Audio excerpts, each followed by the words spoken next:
Pour qu'un arbre devienne arbre, eh bien, vous êtes d'accord avec moi, il faut du temps. Eh bien, pour que Jésus-Christ se forme en nous, il faut du temps. C'est pour ça que nous sommes arrivés à la moitié du livre d'Alphonse Marie de Ligorie, L'art d'aimer Jésus-Christ, et nous abordons maintenant le chapitre 10, avec pour titre « Celui qui aime Jésus-Christ n'ambitionne que la possession de Jésus-Christ », avec une parole de saint Paul, « Caritas non est ambitiosa », la charité n'est pas ambitieuse. L'âme qui aime Dieu ne se met en quête ni de l'estime ni de l'amour des créatures. Son seul désir est de gagner le cœur de Dieu, unique objet de son amour. Saint Hilaire l'a dit, « Les honneurs du monde sont tous affaires du démon ». Après la troisième tentation au désert, le diable offrant tous les royaumes du monde et Jésus répondant qu'il ne faut adorer que Dieu seul. Et saint Hilaire nous précise que le Seigneur nous a donné un grand exemple pour que, ayant repoussé la gloire de la puissance humaine et refoulé l'ambition du monde, nous nous souvenions que seul le Seigneur doit être adoré, parce que tout honneur du monde est l'affaire du diable. Et cela est vrai.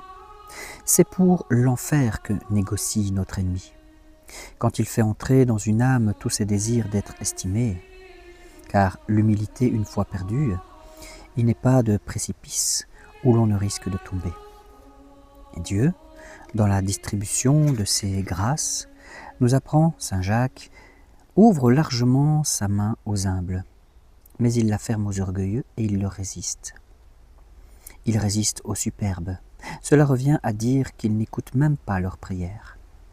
Or, parmi les actes d'orgueil, il faut compter le fait d'ambitionner l'estime des hommes et de tirer vanité des honneurs que nous en recevons. Et bien effrayante à ce propos est l'histoire de frère Justin, de l'ordre de saint François. Il était parvenu à un degré éminent de contemplation, mais peut-être, ou plutôt certainement, il nourrissait en son cœur un certain désir d'être estimé du monde. Or, voici ce qui lui arriva. Un jour, le pape Eugène IV le fit appeler. Et à cause de la haute opinion qu'il avait de sa sainteté, il l'honora grandement, l'embrassa et le fit asseoir près de lui. Ces faveurs exceptionnelles remplirent le religieux d'une vaine estime de lui-même. Saint Jean de Capistran l'en avertit, en disant « Ah, frère Justin, ange tu es parti, et tu nous es revenu démon ». De fait, son orgueil grandit de jour en jour, et en même temps ses prétentions d'être traité selon le mérite qu'il s'attribuait. Il en vint à tuer d'un coup de couteau un de ses confrères. Ensuite, de quoi il abandonna son ordre et il s'enfuit à Naples où il commit d'autres crimes et finalement mourut en prison dans son apostasie. Ces faits sont malheureusement bien attestés. Frère Justin était haut baron de Hongrie et intime du roi lorsqu'il entra dans l'ordre franciscain. Et saint Jean de Capistran avait été le témoin confiant d'une de ses extases. Ici vient à point la sage observation d'un grand serviteur de Dieu.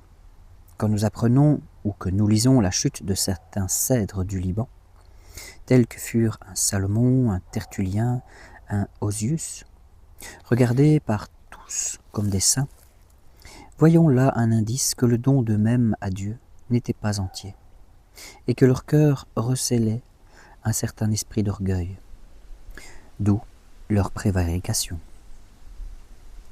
Tremblons donc, lorsque nous surprenons en nous quelque désir de paraître ou d'être estimé par le monde.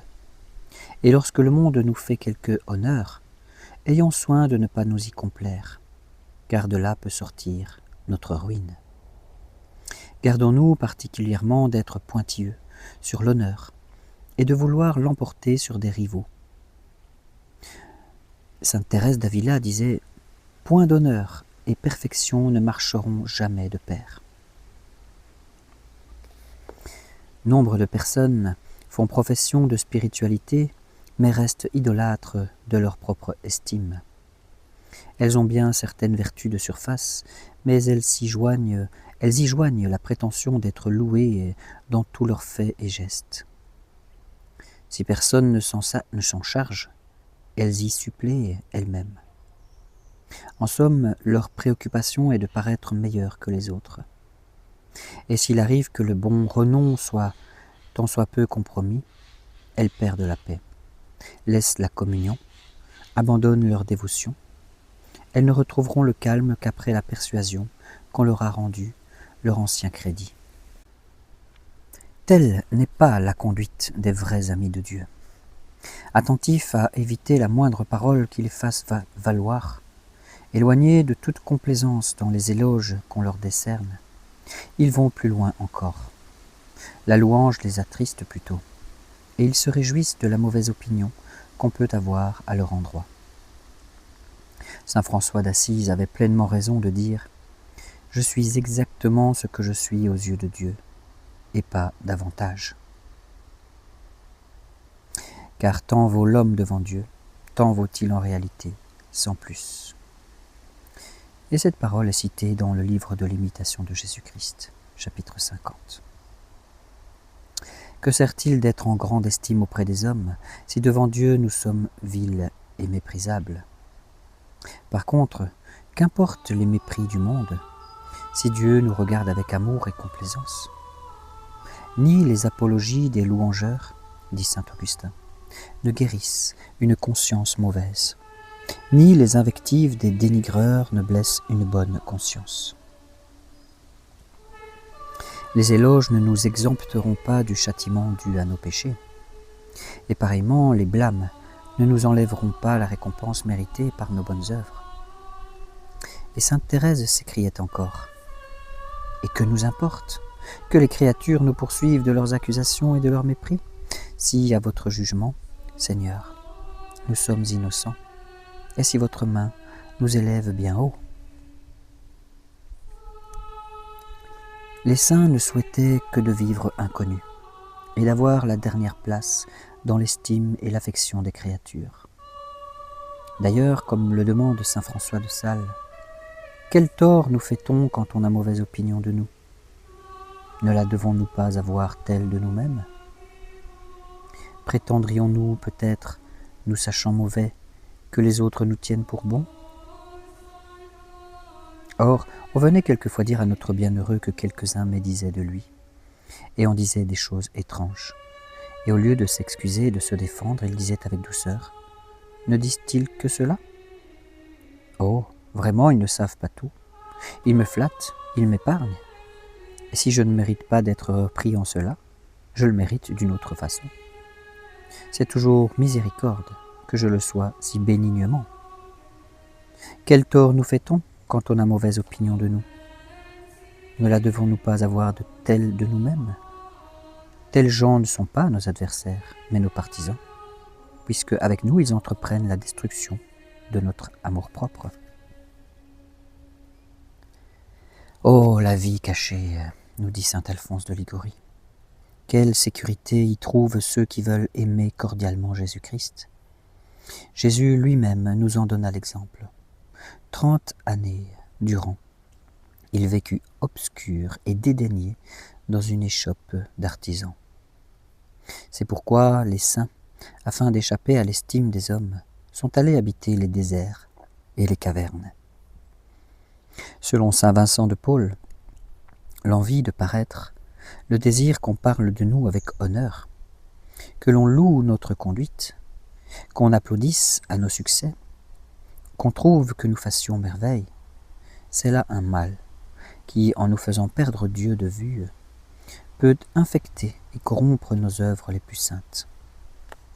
C'est notre plus grand ennemi, le vice le plus préjudiciable à notre progrès dans la vie spirituelle, nous disait saint Vincent de Paul. Et il dit encore, ce divin Sauveur a voulu que l'Église nous ait représenté sa personne divine par la figure d'un crucifix. Pourquoi un crucifix? C'est parce qu'il connaissait l'excellence des humiliations et la malice du péché contraire, qui non seulement aggrave les autres péchés, mais qui rend vicieuses les œuvres qui de soi ne sont pas mauvaises, et qui peut infecter et corrompre celles qui sont bonnes, même les plus saintes. Un véritable missionnaire doit travailler sans cesse à acquérir cette vertu, et surtout se donner de garde de toutes les pensées d'orgueil, d'ambition et de vanité, comme des plus grands ennemis qu'il puisse avoir. Fin de citation de saint Vincent de Paul.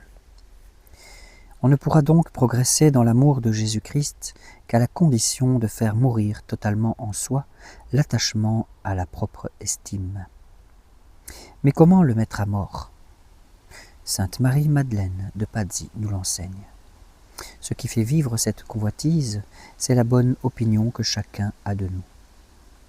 Sa mort, dit la sainte, sera donc de nous cacher, de manière à être pour tous un inconnu. Et tant qu'on n'arrive pas à mourir de cette sorte, on n'arrivera jamais à être un vrai serviteur de Dieu. Fin de citation. Voilà l'indispensable moyen pour nous mettre en faveur auprès de Dieu. C'est de nous garder contre l'envie de paraître et de gagner les bonnes grâces des créatures. Combien plus devons-nous fuir l'ambitieuse pensée de dominer les autres? Sainte Thérèse préférait voir son monastère réduit en cendres avec toutes les religieuses qui l'habitaient, plutôt que d'y voir pénétrer cette mauvaise, cette maudite ambition. Si jamais, disait-elle, il se rencontrait une de ces religieuses qui manœuvra pour être supérieure, elle voulait qu'on la chassât du monastère, ou, à défaut de cela, qu'on la tînt en prison sa vie durant. En quoi consiste l'honneur d'une personne à donner à la spiritualité? Sainte Marie-Madeleine de Pazzi nous le dit encore. Eh bien, à être placée au-dessous de tous, à fuir avec horreur d'être préférée à qui que ce soit. L'ambition d'une âme qui aime Dieu doit donc être de surpasser tous les autres dans l'abaissement, selon cette recommandation de saint Paul. Que chacun, en toute humilité, estime les autres comme lui étant supérieurs. Saint Paul, dans sa lettre aux Philippiens, chapitre 2. En résumé, qui aime Dieu n'a qu'un objet d'ambition, c'est Dieu seul. Prions. Mon Jésus, mettez en moi vous-même l'ambition de vous contenter, et donnez-moi d'oublier la créature et de m'oublier moi-même. En quoi me serait bonne l'affection de tous les êtres créés, si la vôtre me manquait, ô unique amour de mon âme? Pourquoi êtes-vous venu sur la terre, ô mon Jésus? C'est pour conquérir nos cœurs. Et si je ne sais pas vous donner le mien, emparez-vous-en, remplissez-le de votre amour, et ne permettez pas que jamais plus je m'éloigne de vous. Par le passé, je vous ai été infidèle, mais maintenant je vois le mal que j'ai fait, et je mets tout mon cœur à le regretter. Il n'est peine qui m'afflige autant que le souvenir de mes offenses envers vous. Ma consolation est de savoir que vous êtes une bonté infinie, et que vous condescendez à aimer un pauvre pécheur qui vous aime. Ô Rédempteur si cher, délice et amour de mon âme, j'ai donc pu vous mépriser? Mais ce temps n'est plus. Je vous aime plus que moi-même. Tout ce que j'ai et tout ce que je suis, je vous l'offre. Mon unique désir est de vous aimer et de vous contenter. C'est là mon ambition. Agréez-la, accroissez-la, anéantissez en moi toute convoitise terrestre. Vous méritez tellement l'amour, et vous m'avez tellement contraint à vous donner le mien. Me voici, je veux être vôtre entièrement, et je consens à souffrir ce que vous voudrez, vous qui, pour m'avoir aimé, êtes mort de douleur sur une croix. Vous me voulez saint, vous pouvez me rendre saint. Je me fie à vous, Seigneur, et dans votre protection aussi je mets ma confiance, ô Marie, auguste Mère de mon Sauveur. Dans la prochaine vidéo, nous verrons celui qui aime Jésus-Christ poursuit le détachement de tout le créé.